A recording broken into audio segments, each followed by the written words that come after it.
Welcome. Let's look at the concept energy stored in an elastic wire.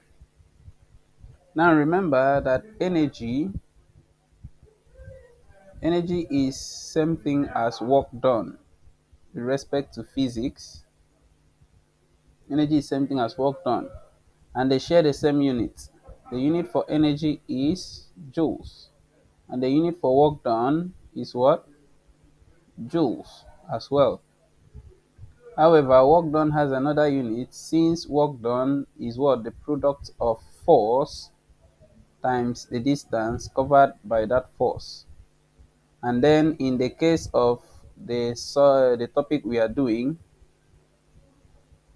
that will be force times what? Extension. Extension is the length produced by the force. So with respect to this formula, and the another unit for work done is what? The unit of force is Newton, while the unit of extension, which is a length, is what? Meters. So another unit for work done is Newton meter. Newton meter. So that's the introduction. However, work done with respect to elastic wire or spring, we cannot be certain to say it is force times what? Extension. So let's take instance from this graph to know what the right formula should be. This graph is the graph of what? Force against extension. And this is the graph of an elastic body. Hmm? You can see from O here to A is the elastic portion of the body. That's the portion where the body behaves as elastic. It can return to its initial size position. So for us to calculate the energy is the area under this graph, area under the elastic limit side of it. So if you look at what kind of shape has this elastic portion of the material formed, you see that it has formed what? A triangle, specifically a right angle triangle. So the area of a triangle is usually what? A half of the base of that triangle times what? Height of the triangle. So with respect to this, either A to B, you can use it as the base, or O to B, you can use it as the base. So the area of this portion under this graph is what? A half of what? Half of AB. Half of AB times what? OB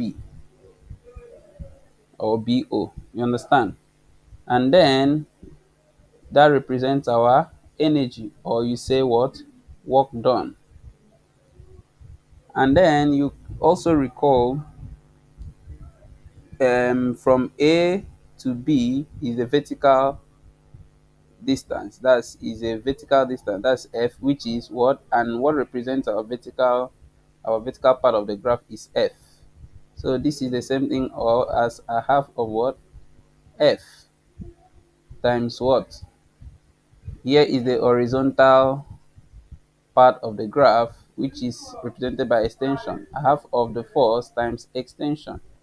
So therefore, I'll say energy stored in an elastic wire is given by the formula a half of the force on it, the force or load on it times what?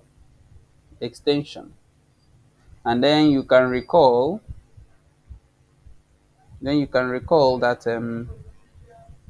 that force itself from Hooke's law equals to what? Force constant times extension. So if you substitute that where you have force here, you end up having that energy equals to what? A half of, in place of F, you now put KE, a half of KE times another E. Are we there? Times another E. So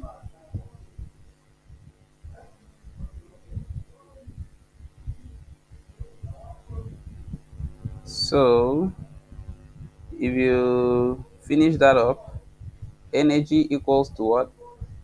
A half of force constant times the square of the extension.